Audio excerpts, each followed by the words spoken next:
कमाउने, पैसा मात्र नभनौँ वेल्थ जेनेरेट गर्ने दुईटा मात्र तरिका देखाएको छु मैले।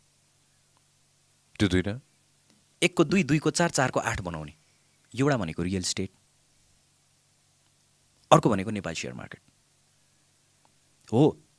इफ यु आर एकदमै 100 जनामा एकजना एकदमै राम्रो गोल्डन बोय भयो भने बिजनेसहरूबाट पनि हुन्छ है। तर बिजनेस भनेको यस्तो हो जहाँ चाहिँ 1को 2, 2को 4 होइन कि त्यसलाई नै ग्रो गर्दा गर्दै सबै चिज त्यसबाट आउँछ त्यसमै जान्छ, त्यसबाट आउँछ त्यसमै जान्छ। यु किप अन ग्रोइङ, निकाल्न पाइँदैन क्या तुरुन्तै। अनि वेल्थ भनेको चाहिँ के भने मैले मसँग 8 लाख रुपियाँ छ, 8 लाख रुपियाँ राख्यो, 8को 10, 12, 16 त हुने ठाउँ हुनु पऱ्यो नि। त्यो भनेको जग्गामा छ या सेयर मार्केटमा छ।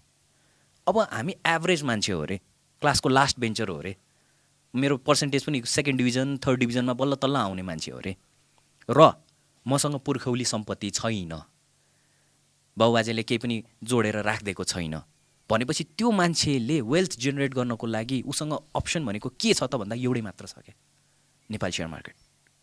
र त्यसको पनि उसलाई राम्ररी नलेज छैन भने उसको जिन्दगी त यही गोलमै बित्ने भयो। कमायो खर्च गर्यो, उसले ठुलो एउटा सम्पत्ति कहिले जोड्ने त? जोड्ने ठाउँै देख्दिनँ म। Tell me if you C anything else, मैले भनेको कुरा बाहेक एनिथिङ एल्स। किनभने मैले प्र्याक्टिकल्ली गरेर हेर्दाखेरि चाहिँ यो दुईटा ठाउँ बाहेक भएन, देखिनँ।